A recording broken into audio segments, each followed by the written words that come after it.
Assalamualaikum warahmatullahi wabarakatuh. Waalaikumsalam warahmatullahi wabarakatuh. Perkenalkan, kami dari kelompok 3 yang beranggotakan Saya Rahmat Arif Dewi Siregar, absen 27. saya Satria Nata Yuda, absen 33. Saya Muhammad Ivan, absen 17. Nah, kami ingin mewawancarai salah satu guru yang ada di SMN 22 Jakarta tentang era Orde Baru. Nah, sekarang sudah ada Bu Yati. Halo Bu Yati. Halo Satria, Yogi Mawar, apa kabar? Alhamdulillah baik. Kalau Ibu sendiri gimana? Baik dong, Baik. semangat. Ini Bu, kita pengen berbincang-bincang sedikit tentang Orde Baru pada saat itu. Oke, apa yang mau ditanyain? Kalau dari saya mungkin latar belakang terjadinya Orde Baru itu apa ya? Latar belakang, menurut saya sih latar belakang terjadinya Orde Baru. Iya. Orde Baru loh ya, berarti kan hubungannya dengan Orde Lama nih. Iya. Ya kalau Orde Baru, ini berarti kita harus kembali ke Orde Lama dong. Orde Lama itu zamannya Soekarno. Kemudian Soekarno itu kan ada apa ya, agak kurang sehat saat itu.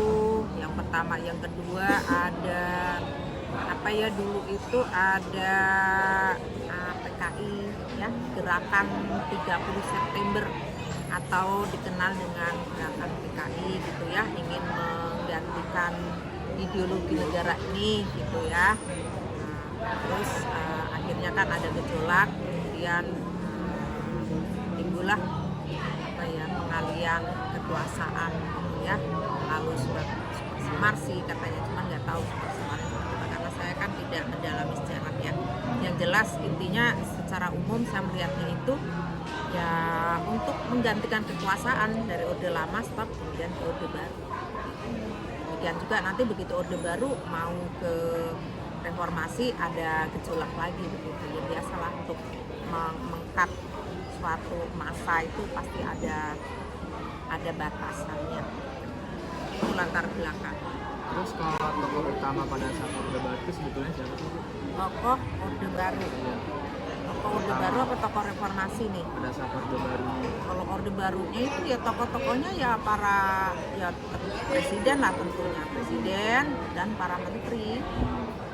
Presiden Soeharto, para menterinya ya banyak karena 32 tahun berganti terus. Dan kalau zaman dulu itu tokoh itu nggak seperti tokoh zaman sekarang, karena tidak dinamis. Zaman dulu kan terkumpul gitu ya, jadi nggak bisa kelihatan gitu loh, nggak kelihatan siapa sih yang tokoh-tokoh zaman itu nggak kelihatan, paling orang-orang yang dipilih presiden untuk membantu jadi menterinya gitu. Jadi kan tokohnya juga banyak untuk para menteri, kan menteri pendidikan Fuad Hasan gitu.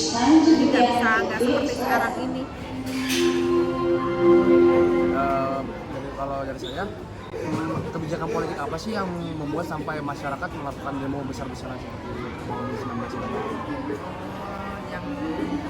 Yang memicu ya, yang memicu demo itu ya karena kan ketidakpuasan atau apa ya. Jadi gini, zaman dulu itu orang itu tidak leluasa berpendapat. Nah, namanya orang kan semakin lama kan kritisan kan semakin banyak lah orang-orang kritis gitu ya. Kalau mau dibungkam terus, lama itu kan dibungkam lama-lama kan meledak gitu ya. Nah, pada saat itu apa ya, ingin merubah sistem politik yang dulu itu kalau ngomong mengkritisi pemerintah itu tidak boleh gitu ya. Pastinya nanti kalau berupa TV ya TV-nya langsung ditutup, nggak boleh tayang. Kalau misalnya koran-koran nggak boleh terbit lagi gitu. Kalau orang-orang ya langsung menghilang gitu-gitu kan, jadinya kan kayak terpasung. Jadi karena keadaan seperti itu kan lama-lama kan tak terbendung lagi, nggak tertahan lagi, akhirnya lah jadilah suatu gerakan mahasiswa saat itu ya, rame-rame jadi mahasiswa. Nah, tokohnya ya seperti Amin Rais kan yang paling dominan, ya banyak itu. Kalian bisa melakukannya kan mahasiswa bergabung. Kemudian situasi yang produk itu banyak disalahgunakan oleh orang-orang yang tidak bertanggung jawab kan. makanya jadi ada penjarahan, bakar-bakaran ya. Etnis Tionghoa itu banyak diperkosa, dibunuh jadi sasaran itu yang nggak jelas kok bisa seperti itu. Jadi semua yang di dalam pikiran yang mungkin sebelumnya itu apa ya kepengen diungkapin itu jadi kayak asing semuanya gitu. Jadi campur aduk, campur marut. Saya Bu, pendapat Ibu tentang ini, katanya dulu ada inflasi keuangan Indonesia kan, yang katanya dolar dari 2.000 sampai 20.000 gitu. Itu menurut Ibu gimana?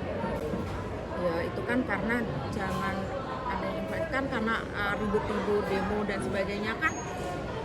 Kamu bisa bayangkan lah pada saat itu boro-boro orang pada bekerja di pabrik pada kerja misalnya kan perusahaan-perusahaan pada kerja pastinya kan tidak kan banyak pabrik yang menghentikan karyawannya, banyak pabrik yang tidak beroperasi lagi, banyak orang yang pindah sodus ke luar negeri terutama yang bukan pribumi gitu kan. Akhirnya apa ya, akhirnya kan pengaruh barang yang ada. Orang kita perlu barang tapi barangnya tidak ada karena tidak diproduksi, otomatis kan naik dong harga-harga, inflasi dan sebagainya nggak terbendung lagi kan, nggak bisa.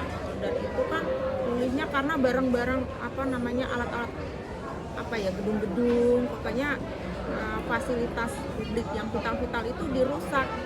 Jadi kan nggak sehari dua hari sebulan dua bulan bertahun-tahun untuk membangun kembali gitu. Itu bisa dirasakan lah. Ada yang mau ditanyakan Mawar? Mungkin Mawar. Apa Mawar?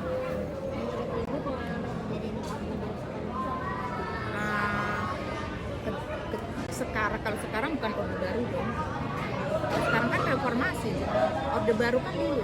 Jadi yang ditanyakan apa? Pengalaman pada masa itu gitu. Pengalaman bagi saya yang berkesan. Oh kalau dulu itu kan karena apa ya? Dulu itu politik nggak seperti sekarang rame. Kalau dulu tuh jadi tentram gitu, nggak ada namanya mau pilpres itu terus ribut-ribut gitu ya. Jadi saya zaman itu kan masih sekolah. Jadi kalau sekolah itu ya enak. Kalau namanya sekolah itu memang nggak kebeli buku, paling buku paket pinjam gitu aja sampai hafal karena bukunya itu aja. Buku itu sampai hafal isinya. Misalnya menteri kabinet saya itu sampai hafal, apapun sampai hafal karena apa? Teknologi juga belum seperti sekarang ini. Kalau kita kan belajar di internet, dari buku, dari banyak sumber, dari apa namanya tempat bimbel dan sebagainya. Kalau dulu boro-boro di bimbel, boro-boro beli buku, apa yang dicatetin guru itu saja yang dibaca, hafal. Nah, itu kenangan saya yang beda sekali dengan sekarang gitu. Dan makanya saya hafal semuanya pelajaran karena emang sedikit yang dibaca, buku catatan doang lah apa ya kan gitu. Nah itu kenangan saya yang mungkin tidak terjadi di saat ini. Ya udah sih Bu, gitu aja sih perbincangan kita pada kali ini tentang Orde Baru pada saat itu. Dan sekian video dari kelompok kami. Terima kasih kepada Bu Yati yang sudah ingin diwawancara. Lebihnya mohon maaf. Wassalamualaikum warahmatullahi wabarakatuh. Waalaikumsalam warahmatullahi wabarakatuh.